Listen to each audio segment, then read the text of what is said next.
Welcome to One Foot in the Grave podcast. I'm Dan. I'm Jake. Today we're talking about stuff, paranormal stuff. Yeah, paranormal for me too. Oh, and we've got a fan. Yeah, that's right, Lisa, and she sent us some fan mail that Dan's going to read. And you know what? I'm not gonna tear it apart. I know I'm usually pretty skeptical, but I did actually have a gander at that fan mail, and I was like, yeah, that's I've heard of stuff like that happening. That's cool. Yeah. I mean, Maybe. We finished last week off. I think what prompted Lisa to send us an email was that we finished last week off, and I was going to talk about visitation dreams. And your phone's going. Mine? Nope. Yeah. Oh. Nope. That might just be my squeaky chair.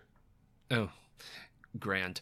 Yeah. So we were talking about visitation dreams, and I was saying that I was getting a lot of visitation dreams from Dad. So I decided that I would send an email to Pastor Rob. Oh, God bless his heart. He has. The I know he has the patience of Job.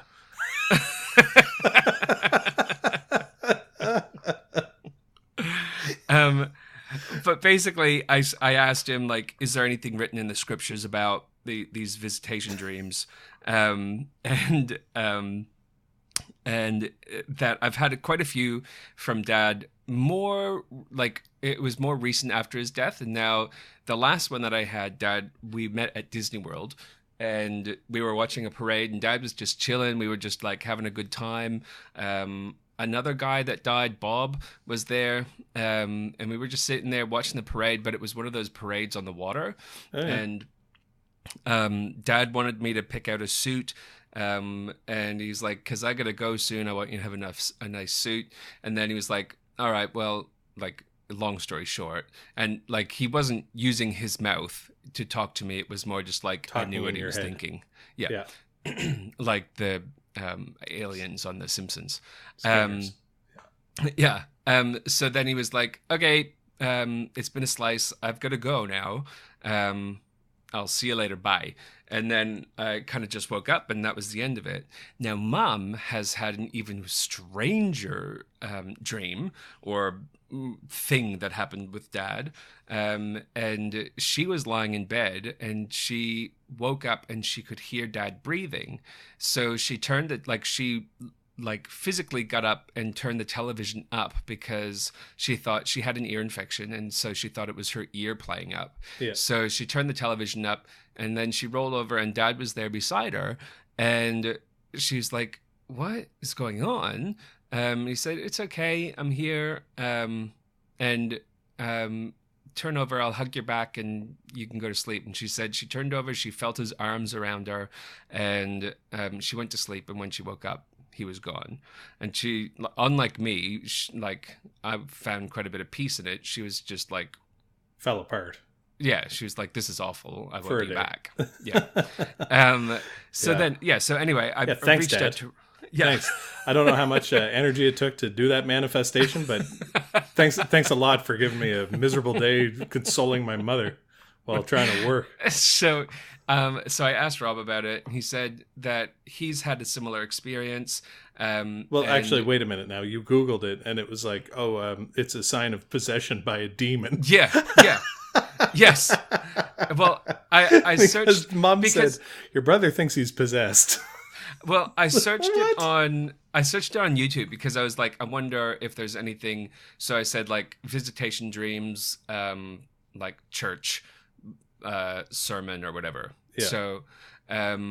So basically this guy, he sounds South African, so he's going to be hardcore, was like, anytime that that's Indian, but I know what you mean though.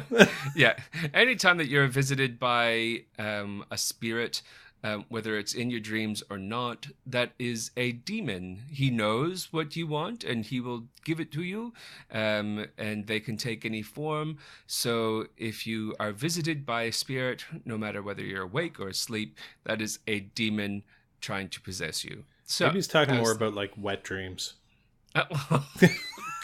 Because the girls in my wet dreams are filthy. I can imagine they might be demons. That's when you get attacked by a slimer. Kidding. It's always you, Chrissy. It's always you, hon. Ew. You little devil. So So then I reached out to Rob and I was like, hey Rob, just wondering if like this is a thing. And he was like, yeah, it's happened to me before. I won't go into his story because it's probably pretty personal, but he said that either it's the way that God's wired our brains so that we can cope with a really shitty situation. He didn't say shitty. No, he's good. He's solid. You guys good? Yeah. Dan's paraphrasing. Or he said, dude, that is fucked up. Direct quote. Possessed. Quote unquote, you're fucked. Yeah. Here, maybe if you hold the sign that says God hates fags outside the gay wedding next door, you'll come around. You guys should check out his church. It's really enlightening. No, it's not like that at all. He's a good guy. And anyway, he said, or it's like a gift from God. And then he said, the bad news is that you're not possessed by a demon, which would make for a great episode. So I was like, oh, Rob. Yeah, so that's my experience with the visitation dreams. And I think that's what sparked Lisa to write in, because she's kind of had a similar experience. Was he like, the bad news is you're not possessed by a demon, but if you keep doing that podcast, you're going to have a demon shoving his pineapple-shaped dick up your ass for all of eternity after you die. A durian fruit. A durian fruit. The durian fruit dick. It's right there in Revelations 2. Yeah. Balthazar, the durian fruit dick demon. Balthazar. And Balthazar, man, the durian fruit dick demon, will fuck you in the ass for all of eternity. This durian dick. With this durian fruit dick. Only that one tastes even worse than it smells. It actually tastes like sewage. Because, yeah, anyway, there's ass-to-mouth action. I want to hear the update on the bidet situation. Has it destroyed your bathroom yet, or is it? No, we're all good. Clean now, you were saying it could poke holes in the drywall. Like, it can't be that strong, or it would like blow your asshole inside out. Well, I mean, it has a... I want to say gauge every time, and then when I listened to the past episode, I was like, it's not a fucking gauge, Jen. It's like a pressure control. Well, it's just a tap. You can turn it. To turn it on harder or softer. Okay. What the fuck is that called? A faucet. Tap. A tap. Yeah. I think that's a knob. Right. It's got a knob. So you can turn the knob to trickle or to jet speed engine. Yeah, it's certainly an experience. Spontaneous anal hydroplosion. It's the top setting. Yes. Man, I don't... Yes, it goes from clean your ass to close your mouth. I just say I was listening, I usually listen to our episodes twice. I listen to them once and I'm usually tired, like at night, the night you put them out. And then while I'm driving, I listen to it over the course of the week. That fucking time that your mouth made the farting sound in the last episode. I know. Both times I listened to it, I was in tears. Because it was so... I didn't even remember it was coming, and then... like... Yeah, your mouth made a farting sound. I think the issue with me when I laugh is that I get really painful in my chest, mainly because I'm so out of shape. And I think I just could not stop laughing at that particular part. I get belly cramps, like really bad belly cramps when I laugh too hard. It's hard to be us, folks. If you want to avoid being us, just maybe put the fork down. Yeah, or go for a walk. Listen to this while walking. Yeah, use a Nintendo Wii even. Whatever small motion that you can make your body do would put you in an advantage. Instead of sitting like a baboon. Yeah, with a big swollen red anus from a bidet and a giant panis hanging between your legs. Yeah, it's a sad state of affairs. Yeah, I'm pretty well. I'm pretty sure I probably do have hemochromatosis. I was kind of looking at the symptoms of it, and I was like, "Oh shit!" And then our cousin Mary wrote to me on Facebook. Now she, lovely lady, but maybe a little on the nutty side. You know what I mean? Like she always writes in these weird. Well, and the thing is verse. in order to communicate with her, we have to stand in front of a mirror and say, Cousin Mary, Cousin Mary, Cousin Mary. 6 times. The candle, the lights off. Anyway, she said, oh, I was just, I thought I should write to you. I didn't know if your dad had turned out to have that iron thing. And I wrote back and I said, you mean hemochromatosis? She said, yeah, it runs in the family. About 80% of the men have it. Well, thanks. That's a little too late. But yes, he probably did have it. You think about him, he looked like, Dad looked like Yasser Arafat a little bit. Well, when he got sick, he looked like Yasser Arafat. Before he got sick, he looked like Frank Zappa. But he had he looked Persian, I guess. Like thick black mustache, but kind of bronzy skin. And that does go with hemochromatosis. And then the type of cancer he had, I think, has been correlated with I can't find any links from... They call it erythrochromatosis here. Yeah. I cannot find any links associated. That's when your urethra is just chrome, like a motorcycle accessory. Well, it's a new piercing. Cock. Yeah, you've got the Prince Albert, and then you've got the erythrochromatosis. Do you guys in Australia have those chrome testicles that people hook onto the trailer hitch of their big truck? Yeah. What do they call it? Truck nuts, they call it. Yeah. I like those. I like that I think you have to explain to kids what they are. Yeah. Our roosters, I won't say anything actually in case Alice listens to this episode, went to a farm. Oh, did they? So now we've got 3 chickens that are at the laying. Delicious. Yeah. Delicious eggs. So, do you want to go first, or do you want me to go first today? I'll go first, because mine are always a little more boring. Because I feel like we're going to get it, like this is going to be a meaty episode, because I'm going to talk about Lisa, and I'm going to do my thing. Sure. So don't worry, we're not going to get all serious about our Oh, wait, do you want me to... No. No. I'm not doing the visitation. Oh, you're not dreams. doing yours? Yeah. No. Gotcha.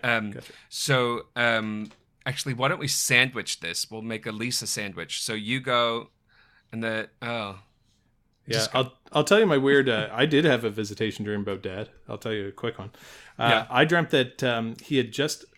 I was at home in the bedroom that Jack sleeps in, and Alice. Your old. Oh yeah. Yeah, like Mom and Dad's house. And I heard him come in. He'd been in Antigonish at a board at an Acadia University meeting, wherever Acadia is. I can't remember. That's St. FX in Antigonish. Acadia is Acadia's in between New Brunswick and Nova Scotia. I can't remember what it's called. By the marshes. Anyway. Annapolis.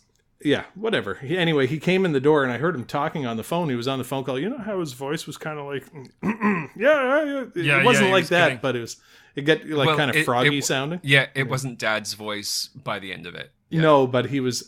Anyway, I was like, holy. Even if you listen to past episodes, that doesn't sound like Dad 100%. Not 100%. Same mannerisms, but different, higher pitch a little bit. Anyway, I thought, holy shit, I must have dreamed he died. And I went around the corner and I saw him, and he was in like a white t-shirt and jeans, and he was kind of bounding up the stairs, and I was like, holy fuck, you're alive. And I gave him this big hug, and he hugged me back, and he was like, no, I'm not. And then I woke up. I was like, oh, that's fucking disappointing. Well, every time it was like him. It was really like him. I could smell him and everything, like it was it was like he was really there. Now, except it wasn't in my bedroom. Like it wasn't like, I woke up and he was sitting there with me. Like with Mum. Yeah. It was like clearly a dream, but it was just very realistic. Mine was, so Disney World was the last one. The time before that, we were at our childhood home, Mum's house, and you and I were getting ready to go out, and Dad was coming down, buttoning up his shirt and wearing just his white underwear that he always wore. He was like, the tidy whities. Where are my pants? And then the time before that, we were at the beach, and he was walking, and he was wearing like his khaki shorts and khaki short shirt. The short sleeve button up shirt. But every time I'm like, Dad, how are you here? You're dead. And he would say, no, that was last week. I'm fine now. It's all sweet. All good in the hood. Yeah. Yeah. It was, he left an impression. Like you can remember exactly what he was like. I've had people close, like friends die and then can't remember exactly what they were like, but Dad. Well, he's still getting friend requests. So After Dad died, and lots of people on LinkedIn are congratulating him on his work anniversary. Yeah, and I don't have the heart to go in and say, yeah, he's dead. Yeah, he's dead. Yeah. After he died, I realized that it was possible that his Facebook could be hacked and someone could like do stuff and no one would know. So while I had access to his phone, I'd made myself the, like, I don't know, executor to his Facebook page or whatever. And then I had to tell Facebook that he had died, and no one can log into the account anymore. But I still get all the notifications when he gets friend requests, and I'm not sure if people like want to be friends with him or whether it's just that they want to see his Facebook page and remember him. But I don't. I just decline all of them. That's very nice of you.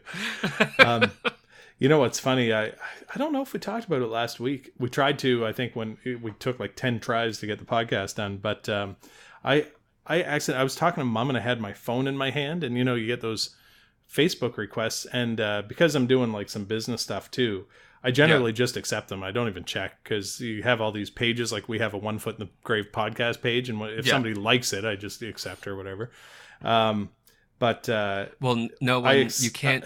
You have to physically ask them to be your friend if they've liked the One Foot in the Grave podcast page. Yeah, no, it's not like that. But we have the pages out there, and I comment on them, so people figure out who I am and then add. Yeah. Thanks. Yeah, you're welcome. You're welcome. Anyway, so I had one come in. I was talking to Mom, and I just had the phone down, like I was trying not to be rude, and I just accepted it. And then I thought, man, that looked like a girl in it with big tits and a bikini, real tight bikini. Sorry, that's probably a microaggression these days. Sorry, big hooters. Gazungas. Anyway, I was like, what the fuck? So I went back and looked at it, and it was like a normal name, and sure enough, the profile picture is a like tight bikini picture. But then when you scroll down underneath, hardcore porn. What the whole feed. Did you tell Facebook? I just blocked them. I said like block friend or whatever. But I've seen those come through before. I assume what they do is they convince you to have phone sex with them. Then they play like a porn video of that girl like pretending to have phone sex with you while they record a video of it. And then they take the video and they say, well, if you don't give us $5,000, we'll put the video on the internet and send it to your mom. There was a whole movie video about of that, you whacking actually. off. Yeah, I can't remember what movie that was, but it was a whole bunch of stuff, and they all end up killing themselves. It was an upper. I would make it a really funny movie. Like, honestly, if I got extorted for masturbating on the internet, I'd be like, I'm not paying. Just send it to me. I don't give a fuck. Fuck off. I'm a fat guy. Nobody's even going to watch the video. They're going to see a fat guy stroking his little penis, and they're going to be like, No, stop. It's exactly what we imagined. Stop. Sorry, Pastor Rob. This is just too visual. I like the listeners don't know what you look like, but I do, so I can visualize this. And it's too much. Tell me about your story. Yeah. Well, I wanted to do an interdimensional story. And, what? Yeah. That's my. I'm writing like a little book about this. Yeah. Go ahead. So I started off. I'm an idiot. So I started off, I found this movie, the YouTube video called The Crosswade Interlopers. And I started taking notes, and I worked on it for 2 days. And then I was like, fuck, he's talking like slow enough, but I keep falling asleep listening to it, which is always a good sign that it's a good story. But it was always late at night.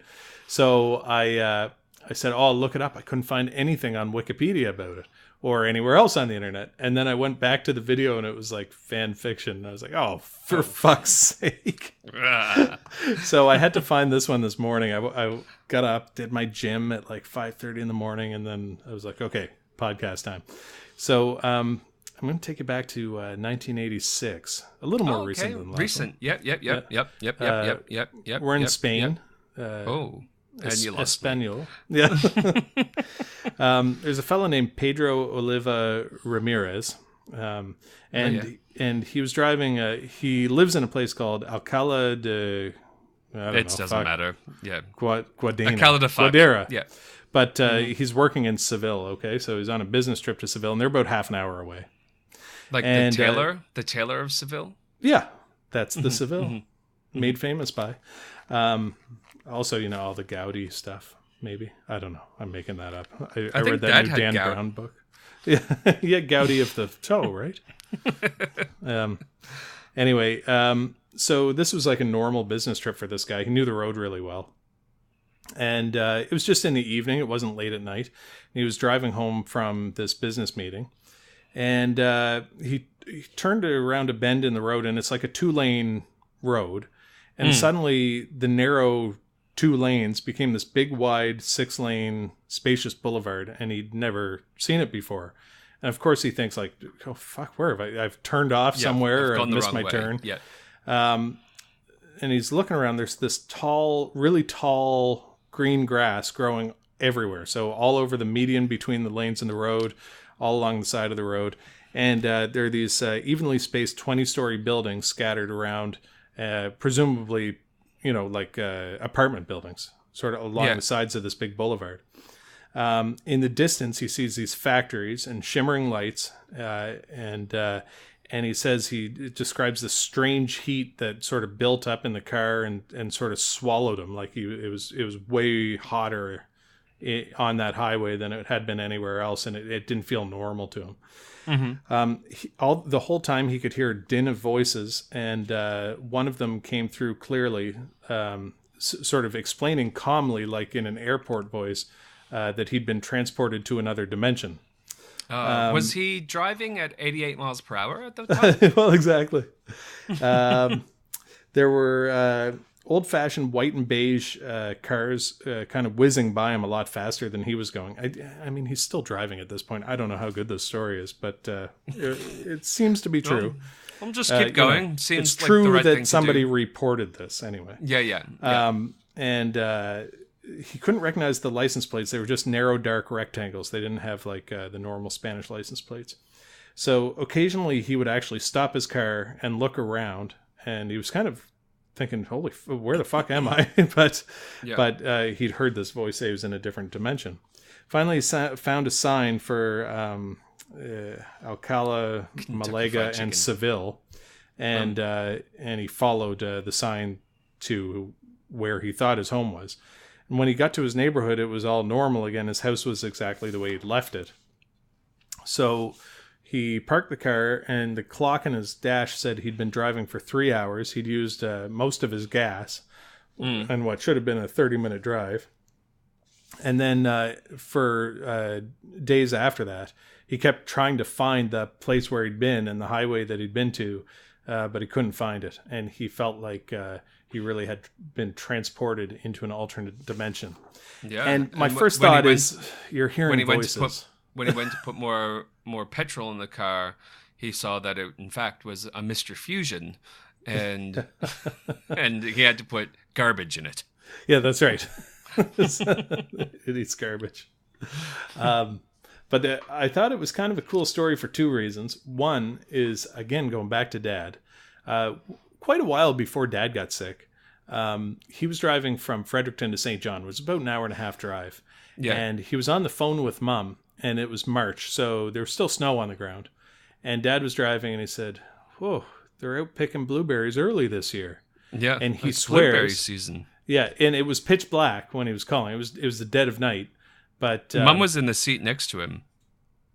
Oh, was she in the car? Okay. Yeah. Anyway, he was telling Mom, "Oh, I'm surprised they're out picking blueberries so early," and he swore that it was like last light of the day, and that there were people out picking blueberries out of the blueberry fields on the side of the road, even though 100% it was the dead of night in March. In hindsight, it was probably the beginning of a tumor in the brain. Well, he would have been dead way before, I think, because that was my first thought, was that he had a brain tumor, but he just had an MRI for acoustic neuroma, and it was negative. And the other thing is that we looked at his carotids and stuff, and they didn't have any evidence of a stroke. And I thought, well, maybe he was just falling asleep. Yeah. But then I'll tell you another really weird thing that happened to Chrissy and I. And this one, I don't know if you'll believe it or not, but we were in Pugwash. Most likely not. Probably not. But we were in Pugwash going to Halifax. And, back in the day when TomTom was new, Oh I yeah, kind of yeah. got a little bit turned around. You know how you have to drive through Wallace and all those like sort of back roads. Mm.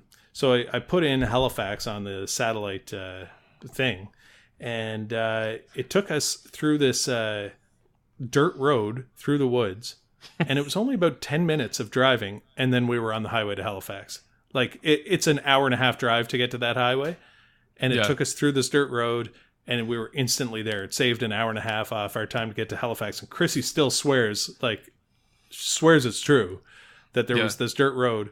I've never been able to find it since. I've driven it 1,000 times. I've looked for that road, and I've never seen it since. And it was like, it was creepy. You were on the road and there were no other cars, and there was like a little bit of asphalt here and there, but it looked like it had been anciently abandoned. And you kept thinking, oh, this isn't a good idea. Like if we break down, we're never going to find this again. But it was on the GPS, and then it never came up on the GPS again, and it's always been an hour and a half since then. The magical GPS. Great advertisement for TomTom. We are they still a company? Yeah, I think they do the maps for Apple. So Apple Maps are run by TomTom, I think. That might explain why what's they're really so funny outdated. Is what's really kind of bizarre is that just down the road from where I live is a mechanic called Muddy's, and it's got a hat and like this very specific kind of like handmade design for the repair shop that he runs. Yeah. Down the road from Stephen and Chibet's, our uncle, there's a mechanic called Muddy's with the exact same design.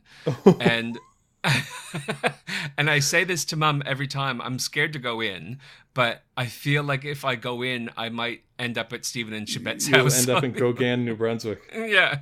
Like, it's just so, like, it's hand painted. Like, it's not like they've taken clip art or something like that. It's just Muddy's Mechanics, and it's just bizarre that they've chosen this hat that's hand painted. You can tell that it's a hat, but it's like written in paint on a white background. And in front of Stephen and Chibet's, it's there, and then down the road from me, it's there. And I'm like, woo, that would save so much money. But probably to enter, it's like $12,000 to enter. But yeah, you do have to de-atomize. Yeah. And then we'll reassemble most of you on the other side. Yeah, colon cancer guaranteed. But you don't have to be uncomfortable for those 12 hours.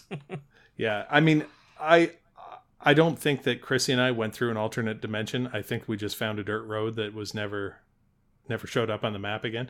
And this guy, I mean, this story could just be completely make-believe, right? I got one reference. It's not good. Substantiated. It's on the, I found it on one of those like weird stories pages, and then it's on the Wikipedia page. I can't tell you what's real and what's not, what's embellished and what's not.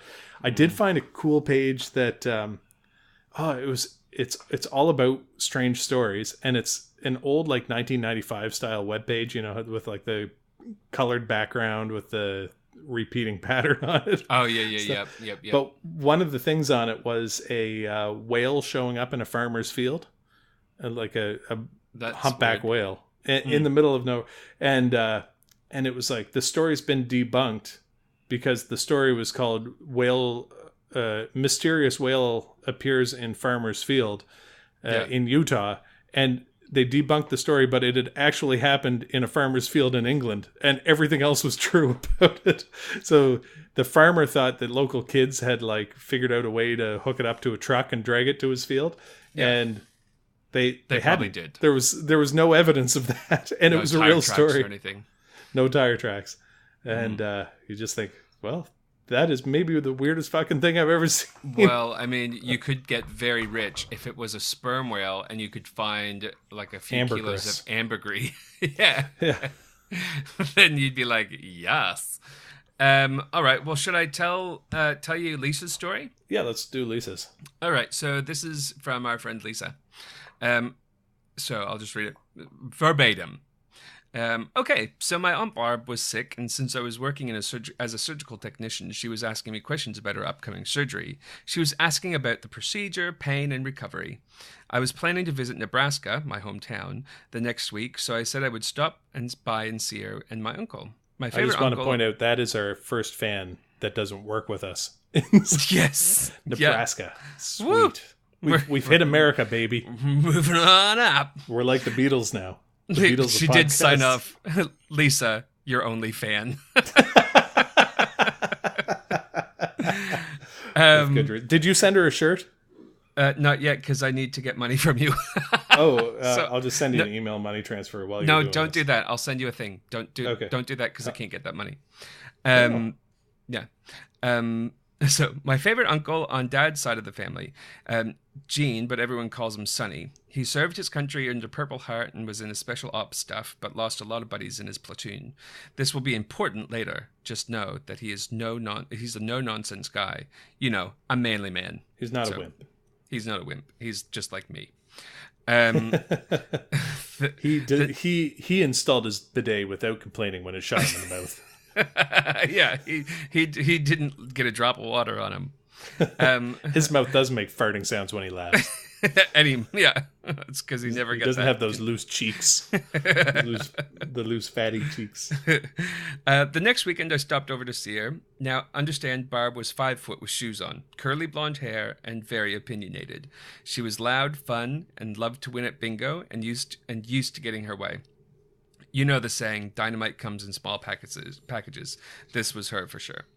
I hugged her on the way out. That's what I tell every woman I've ever slept with. Oh, gross. So just, oh gosh, I can't. And then when we reach the end, I say, it's gonna blow! No, I don't. That's all a lie. Sorry for ruining this touching personal story, Lisa. But I hugged her on the way out, careful not to hurt her. She was very vulnerable then. Not how I was used to seeing her.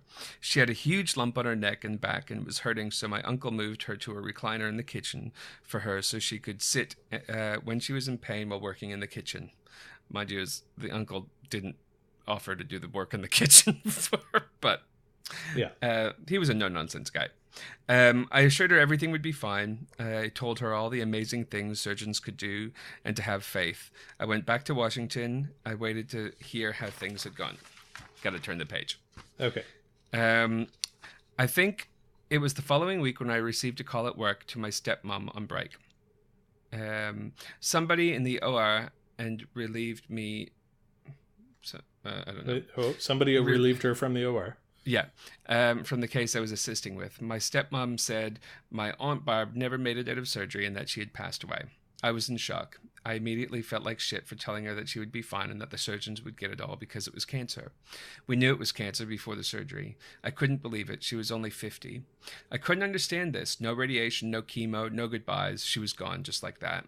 I honestly don't remember how long after she passed that I had the dream. I think it was 2 or 3 months later. Barb visited me in the dream. I had been checking on my uncle through Facebook a few times a week. I told him I needed to tell him something and I didn't want to upset him or make him feel mad with me. He didn't answer right away, so I waited for his response. Finally, he said, I said, it has to do with Barb. I waited again for his response and he said, okay. I said, she visited my dream and she's very persistent, as you know. She wants me to tell you thank you for doing the right thing. I told Sonny I don't know what the message is about, but you should know because it's for you. It's some kind of validation for you. He did not respond for about 10 minutes, so I said, you don't have to tell me what it's about. I just needed to pass it on so she isn't upset with me. She said she would keep visiting and requesting until I pass it on to you. Another 5 or 6 minutes go by and no response. I thought he was mad at me. That's a lot of sitting in silence. Yeah. Had 10 minutes at the first part. I know. Let's just do 10 seconds right now.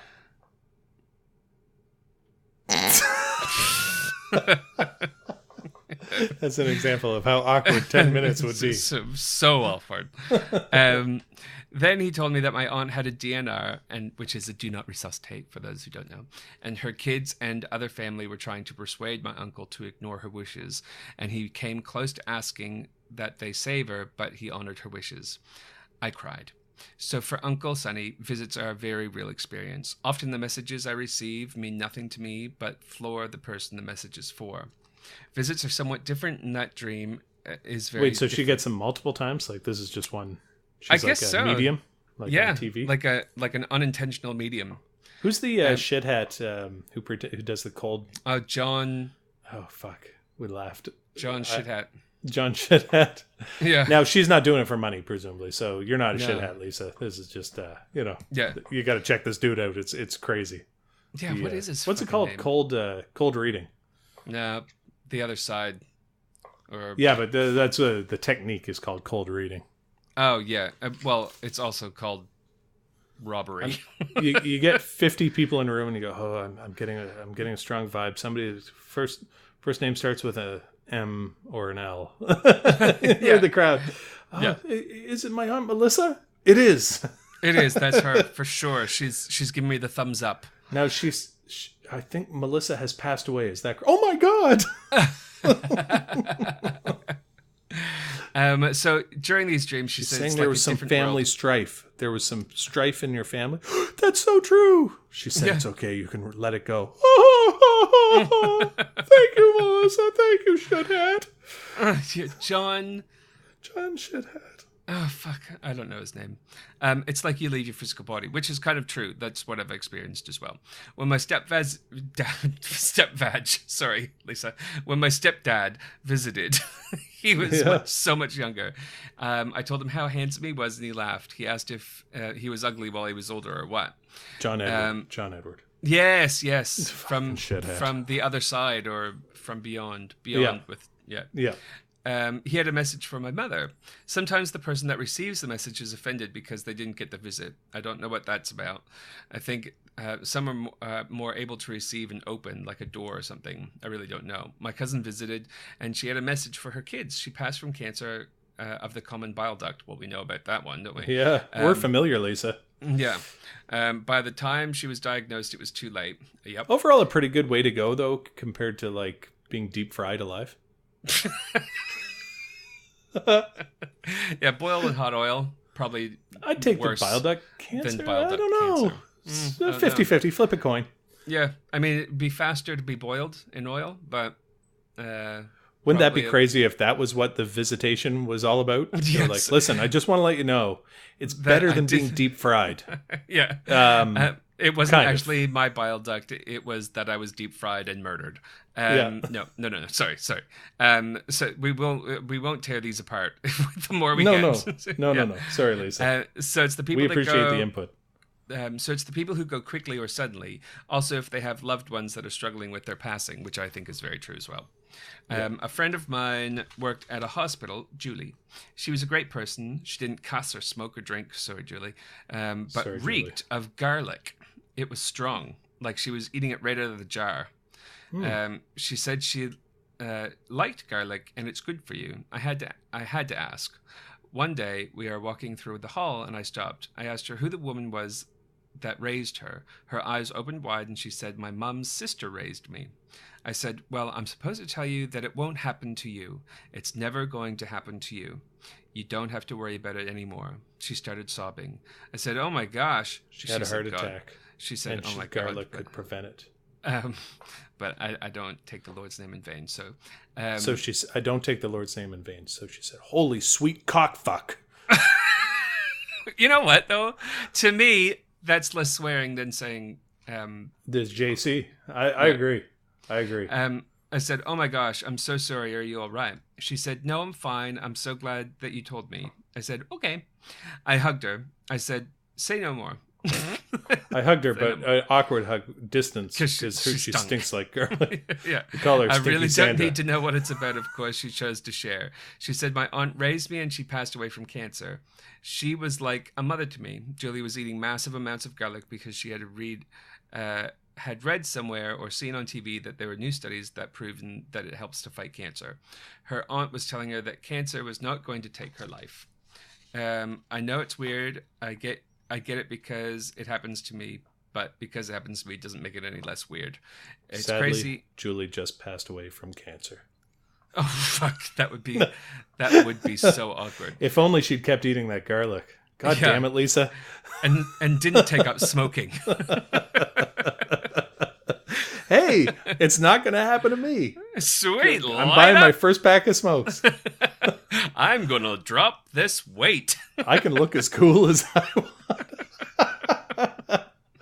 Out with the spaghetti sauce and with the cigarettes. Maybe I'm not communicating with my brain or my mouth at all. Maybe we can communicate with our soul. Yep, I just made it weirder. Anyway, share if you like. I have experienced a lot of weirdness and trauma in my life thus far, so maybe I can share more later. Please do. I hope you enjoy what I've shared. I'll be in touch. And then, yeah. So then she says, "You're your only fan, Lisa. We love you, and we're sending you a T-shirt. I got to. We are totally So that's my bad. I had to do my actual job, so I just didn't get around to it. But I will be sending that. We also have to send one to our cousin Rebecca. Oh yeah. Also in the States. So that's at least 2. So we only need. We have almost a 50% American audience. We only need 19,998 more in order to monetize this podcast.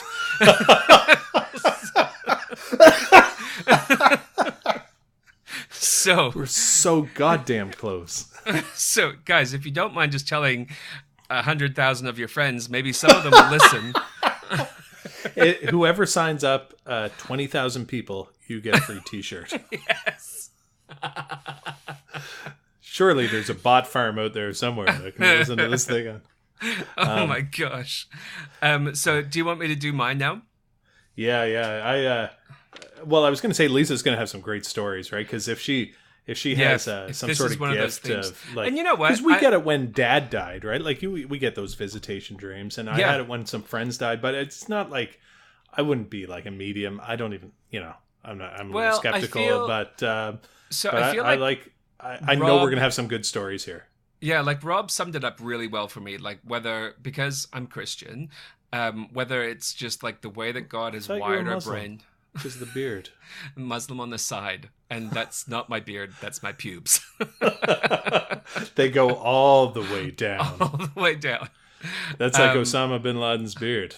Yes. It's just a big hairy Did you see mashup. that post that I put up on Facebook? Yeah, the beard was awesome. Yeah, it was a cartoon beard. Yeah. But that's my That's goals. your dream beard. That's my dream beard. Yeah. Your beard does look more like pubes, though. Well, you know what? It's finally filled in a little bit on the left-hand side next to my mouth. So at least now I don't have to have a comb over beard. It's like legit there. So I'm thinking just another 10, 15 years, boom. My mortgage will be paid off, and I might have the beard of my dreams.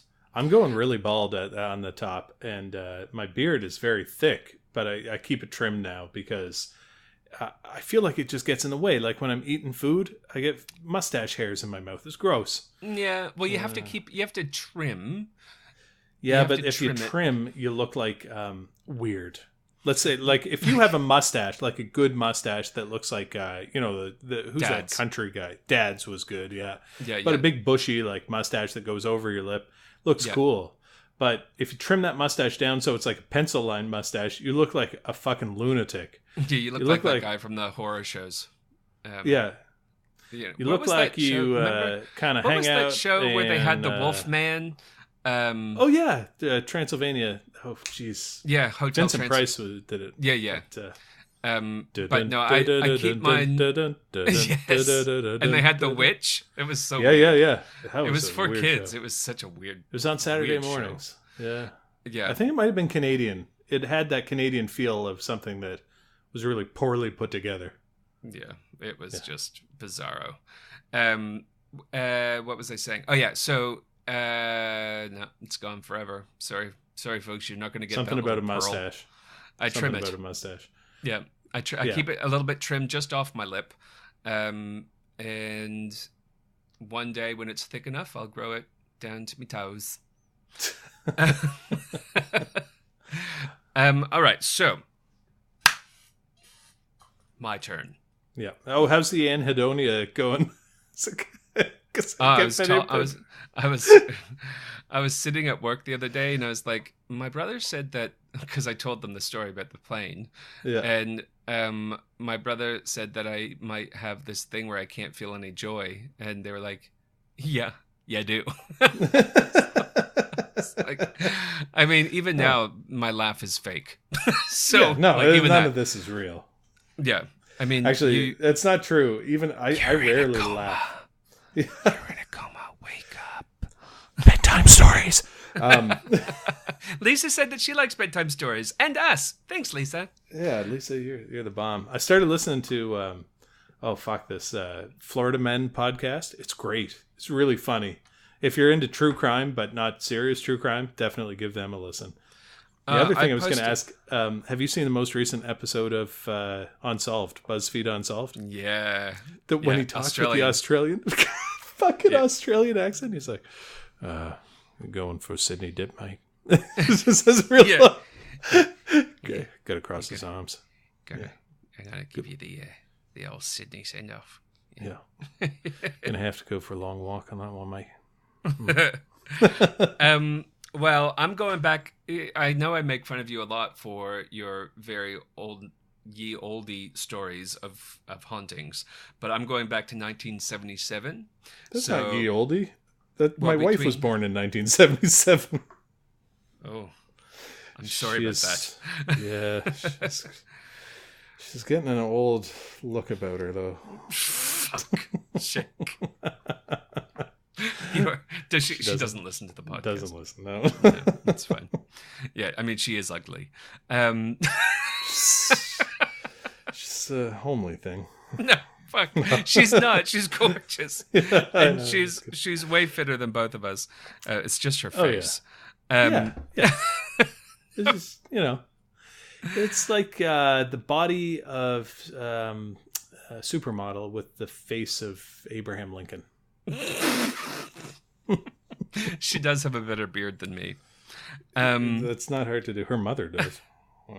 No, she might listen. No. I think this is going to a dark place. I don't think. Yeah, this is kind of scary. Timestamp that. Timestamp that. And just I'm writing it down right now because this is too scary for me. Like, this is the shit that really freaks me out. Losing our children. You said on a podcast distributed to America with 2 American listeners that my mother has a mustache. And my face looks like Abraham Lincoln. Holy goodness gracious. Yeah, it doesn't really. Chrissy's a good looking girl. All right. My wife has been going to boot camp. I got to say, we married above our ranks. And I'm not just saying that so we don't get divorced. Erin is looking mighty hot at the moment. Is she? Yeah, she's got really nice. Yeah. She's lost the weight and I found it. I'm in the same boat. I got a good looking wife, but she doesn't put out a lot. No, I don't. She didn't even sleep with me last night. She just sleeps with the children. That sounds really bad. But I mean, just like the children. Yeah, okay. So me, hi. Right, so 1977. It's me, Daniel. 1977, the Enfield haunting. Ooh. Enfield, England? Yep. So it happens in North London. Okay. It could... Oh shit! That's funny. I almost did this one. Oh really? Yeah. I Dimensions, right? No. Haunted house kind of thing. Nope. Okay. Good. Yeah. You can do that one next. One of my alternates was a North London story. Jack the Ripper. That's it. Yeah. So this happened on Green Street in Enfield, North London. So I've watched a whole documentary last night on it, but before that I found it on the internet and I wrote some other notes from Wikipedia. Yeah. So it happened between 1977 and 1978. It's a whole bunch of happenings that could not be disproved. Things like things flying around the bedroom. A whole fireplace was ripped out of the wall and the pipes were bent. One of the kids not by was workmen. Not with a crowbar. Yeah. Equipment not working on investigations. So this sounds like my house. Nothing fucking works. Well, yeah, this is our last podcast. Yeah. All right, so let me just dive right in. The thing that makes this haunting so believable is that there were multiple witnesses to these happenings, and they think that this was a poltergeist. And initially, what happened is things were flying around the room. And this is in one house, one room? In one house, one room. Okay. And they went into the home of Peggy Hodgson's. From now on, I'll just call her Peggy or Mrs. Hodgins.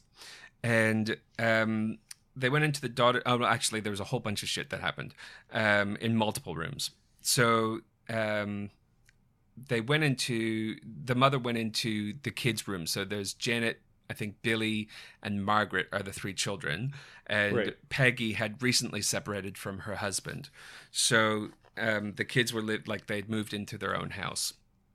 The mother went into the bedroom and because she heard the children screaming, and a chest of drawers moved out away from the wall in front of them, and she pushed it back and just was like, what the?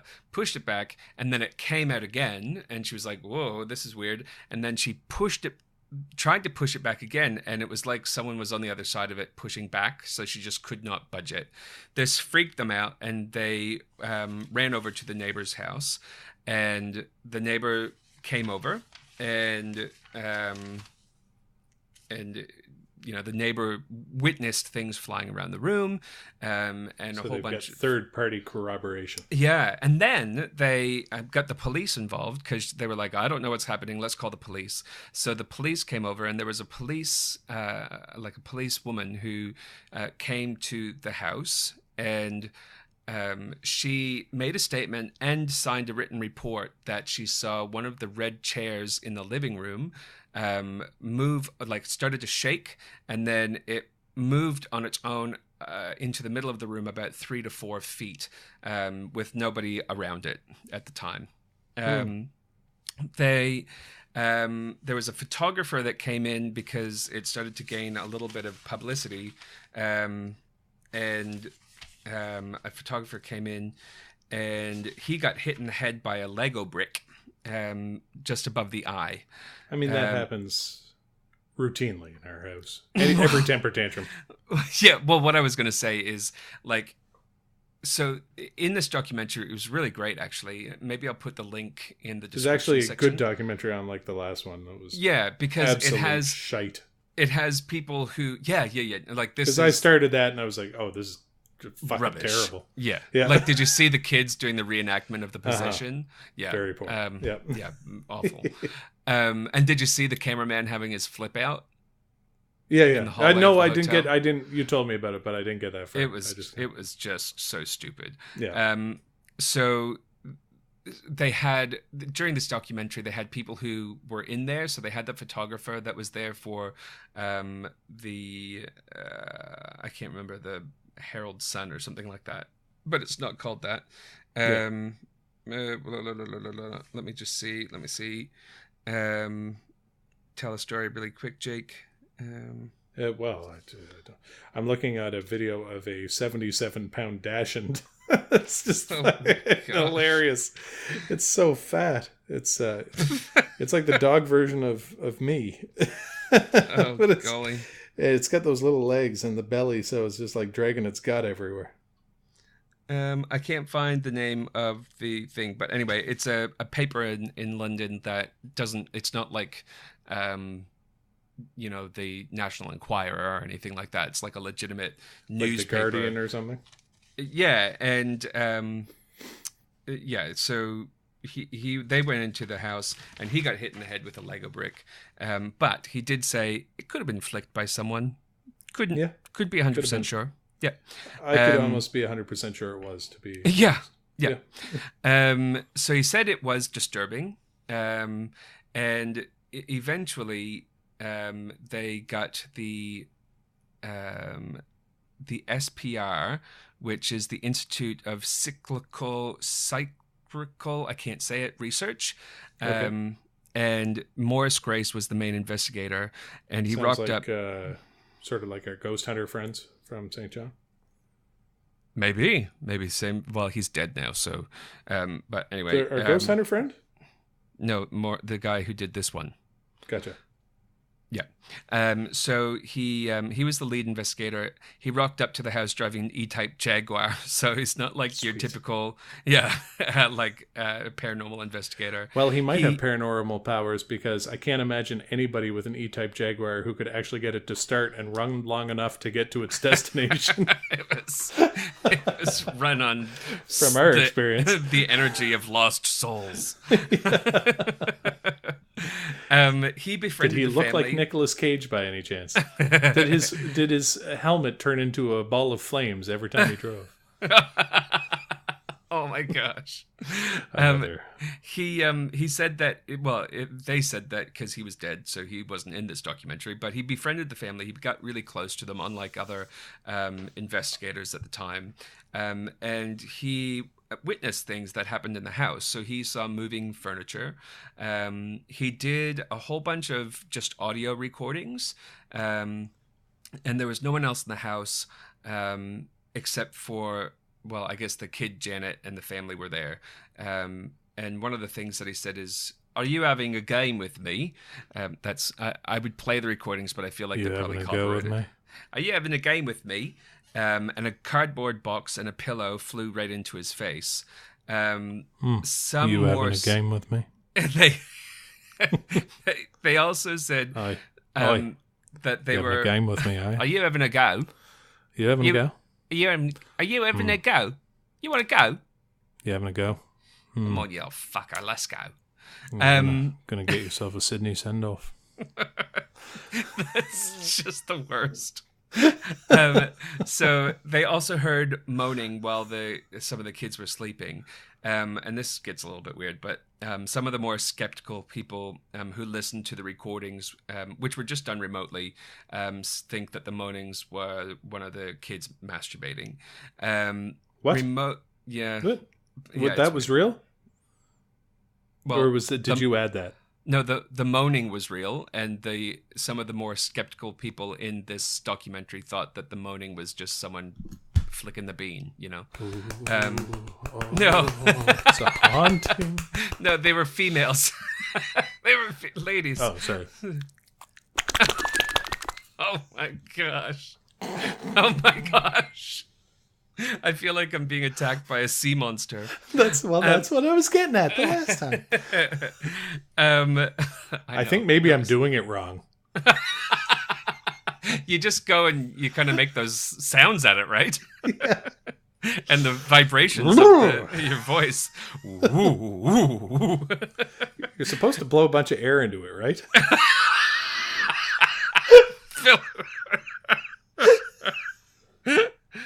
Oh no! See, that was a real laugh. That was the remote cameras caught. Can you imagine? Can you imagine? You just like... Yes, I can, and that's why it's gross. If I couldn't imagine, I wouldn't have laughed.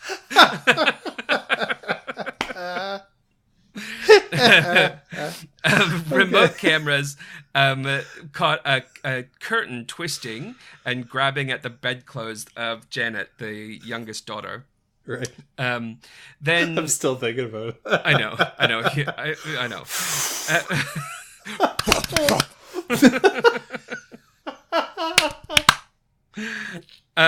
Then we have to kind of consider in these situations the motives of someone making this as a hoax. So people who were skeptical of this poltergeist haunting said that the motives may have been that she was trying to get a better house.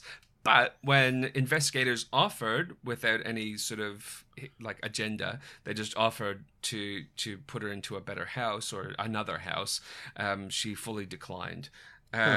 They also thought that the girls potentially were performing, which I think to an extent, well, I mean, I think that they were 100%, but they think that there was some performance and there was some like legitimate strange behavior. So the Daily Mirror is the name of that of that newspaper. So on Okay. September 10th, the Daily Mirror put it on the front page, and it became a media frenzy because they wanted to expose it as a hoax. So journalists tried bribing the kids. They thought the kids would be the easiest to sort of get the story out of. So they tried bribing them with quite a significant amount of money, especially for the time. But none of the children would say that that they were making this up. And then the Hudgens began to struggle because it became very stressful. There was a lot of media presence. They were under a lot of scrutiny in the press. Margaret and Janet, who are the children, were the most scrutinized, mostly because they liked having Morris around. So because their dad had recently left, they liked having, that male kind of father figure around The dad house. left before the thing was haunted, though, right? Yeah. Okay. Gotcha. So, and the investigators kind of knew that there was some of this faking going on, but they can't explain a lot of the things that were happening. So one of the things that did happen is that there was shaking of the beds. Chairs would fall over by themselves. But you can shake the bed just by lying on it. And Shaking, just right? gyrating. Yeah. Or was it shaking without you on it? No, the kids were always on the bed, and I feel like the chairs did fall over, but there was no one around some of the chairs. But I feel like when I was 12 and I wanted to convince someone that the house was haunted, I feel like I could make shit like that happen with like a string and pulley system that I would rig up. Yeah, that's true. Now, yeah. I mean, the professional investigator would probably notice the 12-year-old's string and pulley system of dental I don't floss. know. Well, not if like you being flicked in the face with Lego blocks. That's right. One flicks Lego blocks and the other one pulls a little string. It's not really a haunting. It's just having children that freaked out the investigator. Yes. I mean, and that is a scary thing, having kids. It's the worst. It is. So in hindsight, they thought that Morris's objectivity became a little bit compromised because he wanted so badly to see some of these things as genuine. Yeah. And he was taking in his reports some of what the family were saying to him to be true without actually witnessing the events. Yeah. Gotcha. And also, Morris had tragically lost his daughter a year before he was doing this investigation, which made now him... I just feel bad for making the kids joke. Well, yeah, you should. Yeah. But I think it made it even more desperate to want to believe in something supernatural, or that the people who have died are still with us and around us, and throwing shit at us. So one of the things that happened while they were doing these investigations is that the power was drained from their flash batteries, even though they were fully charged.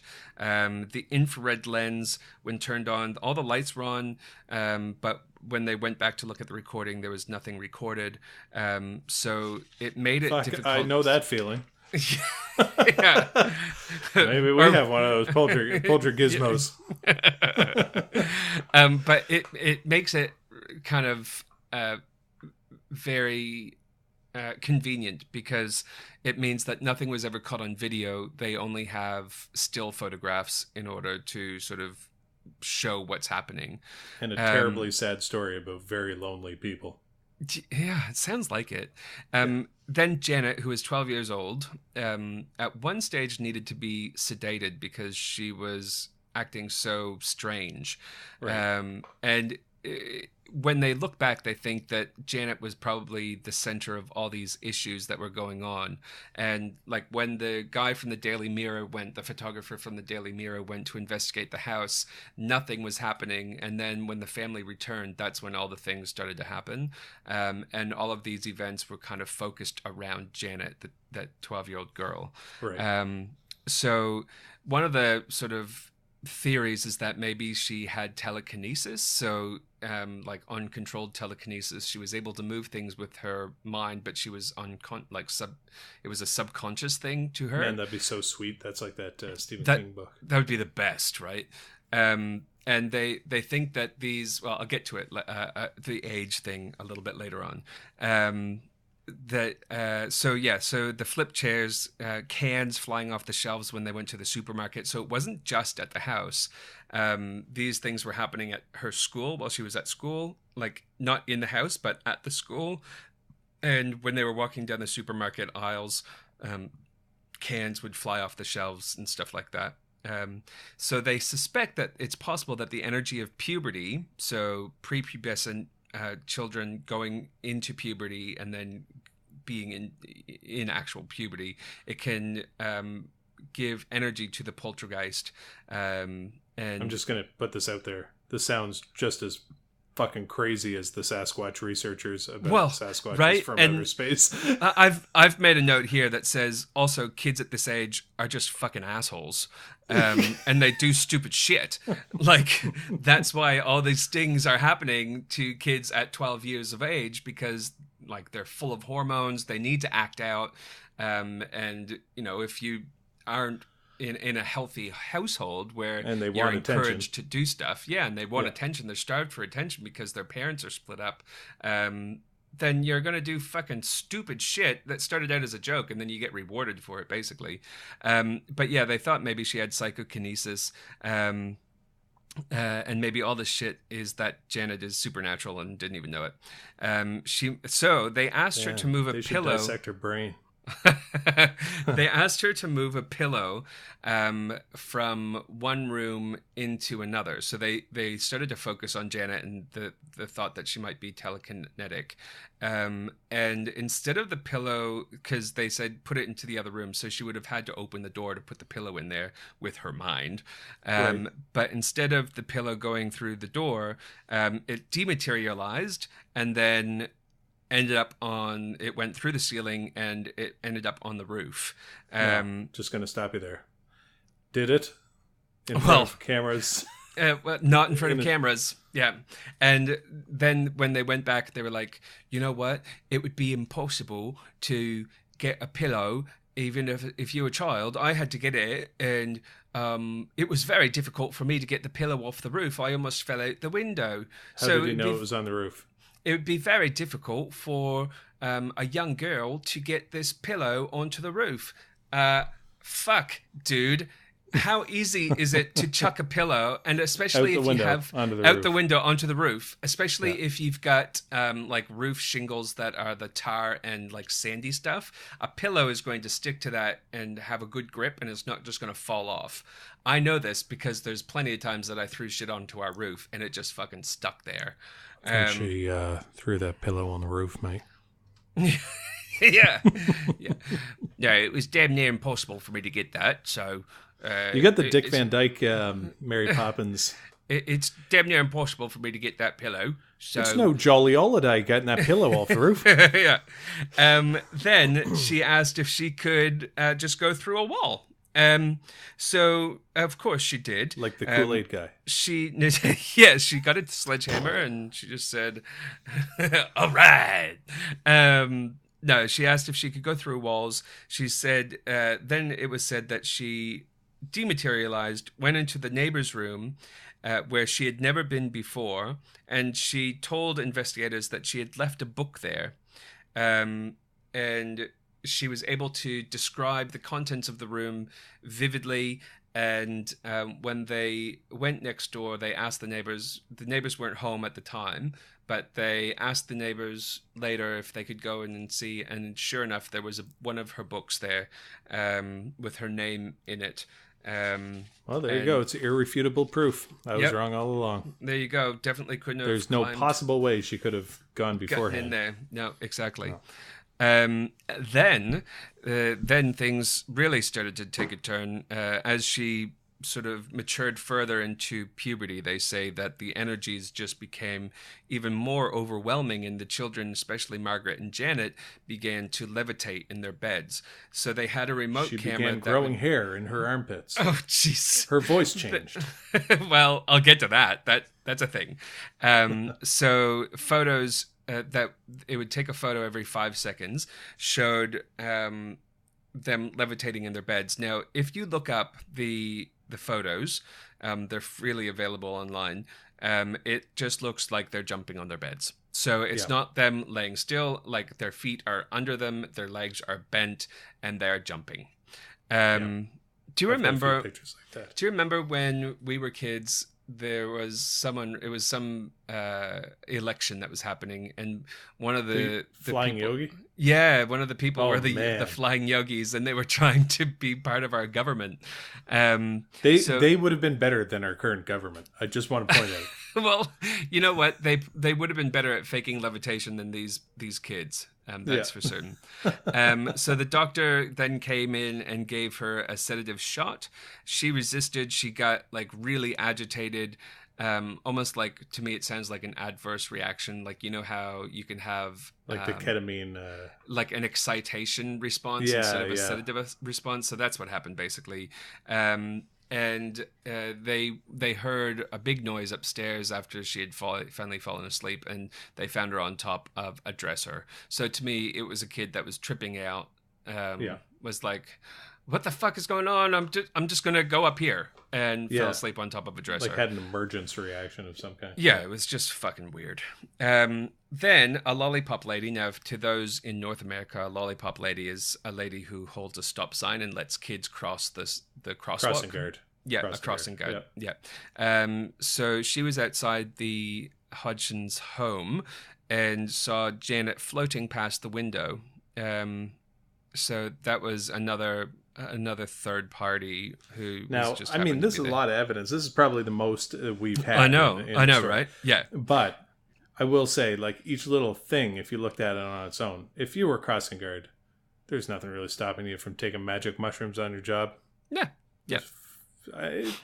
But I think of all the things to see, it was Janet floating past her room. Now, was she floating or was she just jumping past the window? I think Did that's she have a hoverboard? Yeah, I mean, maybe a skateboard. Maybe she roller was skates. It was 1977. Yeah, exactly. Maybe she was just. She said that she was really high up in the ceiling. But when you look at this house, it wasn't like a Victorian style house. It had like the 8-foot ceilings or 9-foot ceilings, whatever, like a normal house would have. So it's not like she could be floating that high. Do you ever have that floating dream where you're floating and you're like, "Fuck! If I go outside, I'm just gonna float away." No. I'm having the most bizarre dreams, and it's going to sound like a cry for help, but it's not.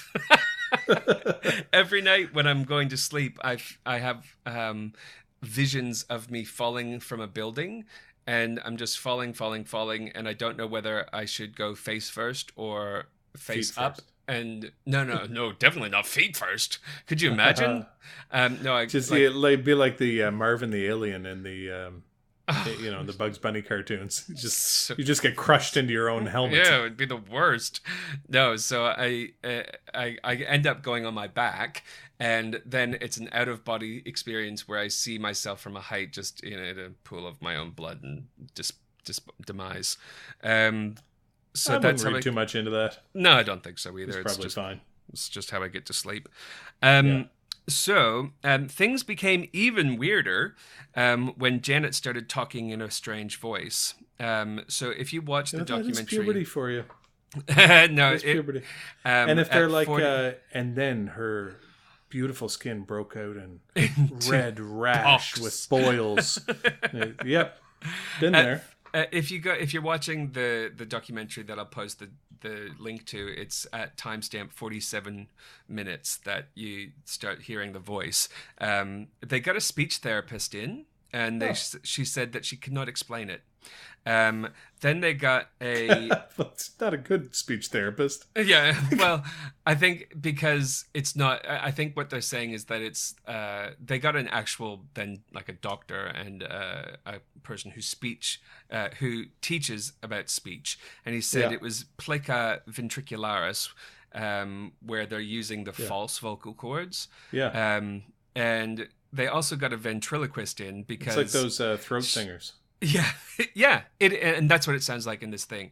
So it says, I don't know, I didn't know if she was not moving her mouth very much, and it turns out that she's not moving her mouth, but she's making these really, really weird sounds. So Morris says from the SPR were there, and he was loving this shit, and he said, he was talking to her, and it said, just before I die, had a hemorrhage and died in a chair. I am Bill.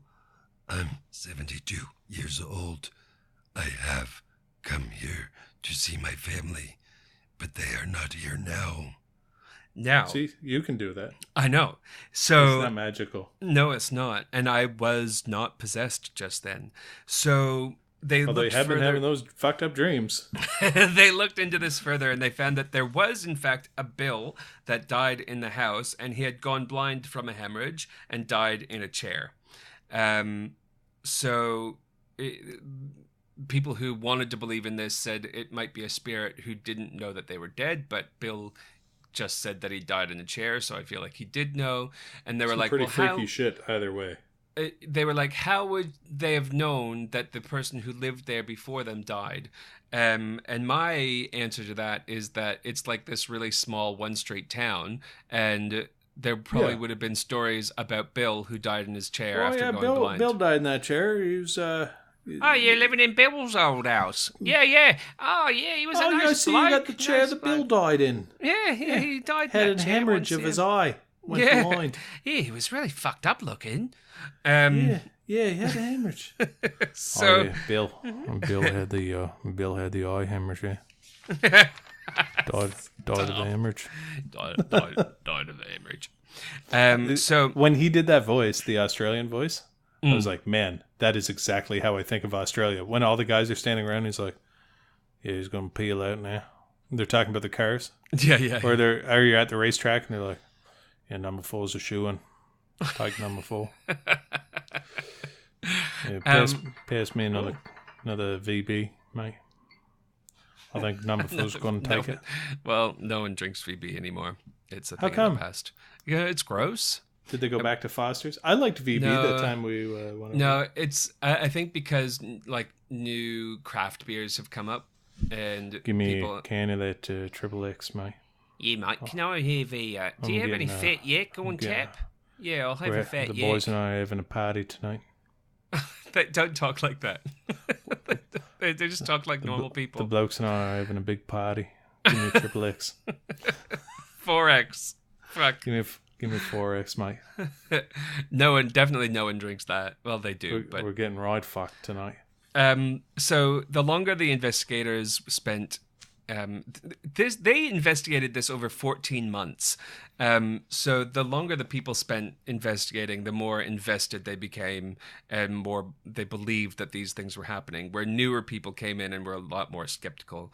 So then the SPR hired Mary Rose Barrington to investigate the investigation, because they were like, this chick's putting on the show with the voice and shit. We don't believe it anymore. We think it might be a hoax. So when Janet was eventually sent to the hospital and examined by psychiatrists and shit, they said that she was all good, but not their exact normal words. puberty. Normal fucked up kid. Puberty is awkward, and this is what it looks like sometimes. Yeah. I'm growing hair where I didn't have hair before. Bill.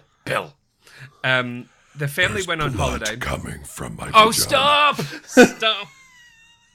The family went on a holiday, and Mrs. Hodgson's brother looked after their home. And when they say that they went on holiday, they went and stayed at their brother's house. So he went to get an alarm clock from the house that they had forgotten there. Why they couldn't just borrow an alarm clock from them, I don't know. If they're on holiday, why do they need an alarm clock? Unknown.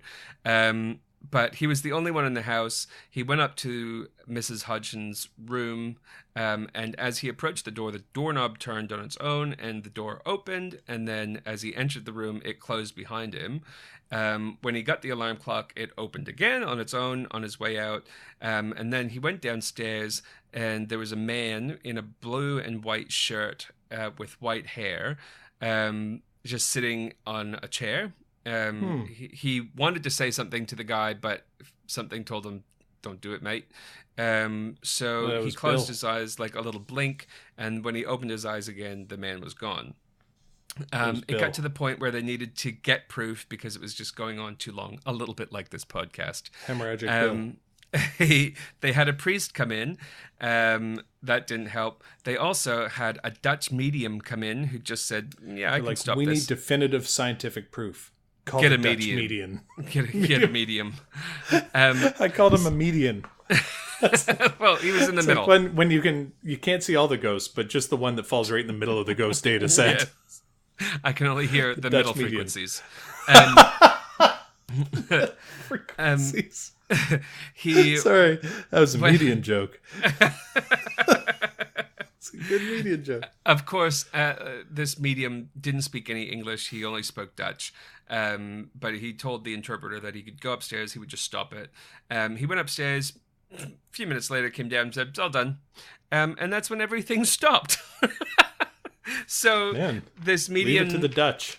went in, and I think that it was probably either just like everyone was just sick of this bullshit, or that it was just like the best power of suggestion ever.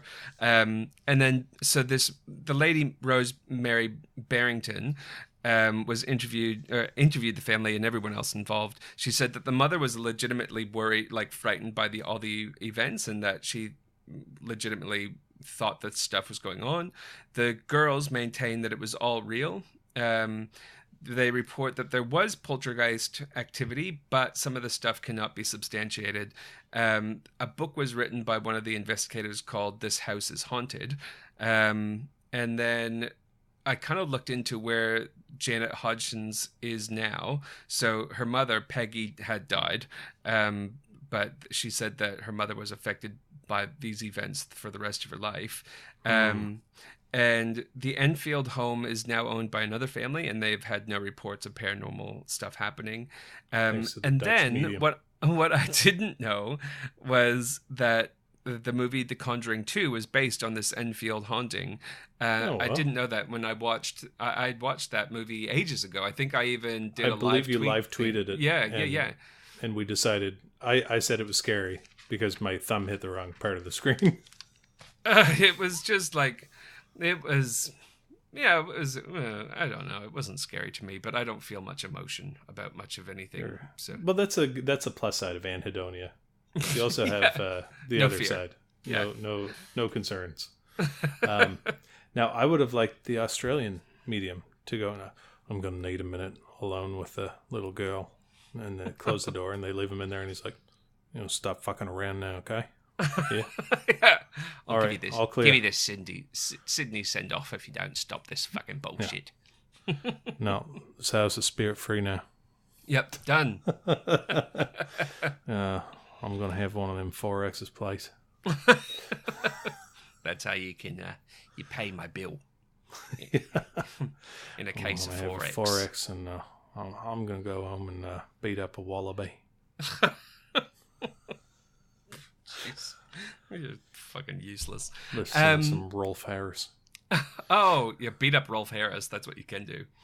Well, he didn't mean to be such an old racist. He was like, he turned out to be a child molester or something, didn't he? Yeah. Okay, yeah, So fuck Rolf Harris. But I still love that song. It was Tie me his kangaroo down, mate. sport. Yeah, sport. That's right. All right. Well, that's the end for me. Yeah, I think so. We are doing a couple little mini merch things. So we've got T-shirts. What's the price on them, really? I'm going to give one to Lisa, and we're going to give one to Catherine. Yeah, they are legitimately $30 Canadian. That is a fucking shipped. expensive T-shirt. I know. For what you're getting. Well, yeah. We really shouldn't say you get what you pay for, because it's not straight up. It's not worth it. But you will have a rare T-shirt. Well, I mean, I think if you bought them in bulk and we distributed them like actual merchandise, it would be a lot more cost effective. That's not going to happen. We're buying one T-shirt at a time and sending them to multiple places across the globe. What I might do the Sharpie and T-shirt idea, where I just send you a T-shirt and a Sharpie, and you can make your own One Foot in the Grave podcast T-shirt. I think we'll send Lisa a real one. Yeah, because for sure. you said that you would, and then everyone else will. We got one for Carmen too. I think we already got. Yeah, I don't know if I can make one for Carmen, but what we can do is work out a way in order, like if you really want one, if you really want one of these fucking t-shirts, yeah, let us know. We'll figure send us something an email. out. We'll work it out somehow. What's the email? onefootinthegravepodcast@gmail.com. Yep. And Right? you can go to onefootinthegravepodcast.weebly.com, and all the links to social media are there. I've re-upped the Twitter, not the Twitter account, but yes, the Twitter account, but the Instagram account. So the links to that as well as YouTube. I think I'll start posting a few YouTube. Like you can send me a video of you recording, and I'll send a video of me recording, and people can see what we kind of look like. I don't know. It might drop our listenership a little bit. Yeah, I don't know. I don't want to scare Lisa away. I know she's contacted the dead and whatnot, but yeah. Maybe she already knows what we look like. Just picture double chins with hamburger grease in the folds. All right, thanks for listening. Yeah, see you next time. Bye.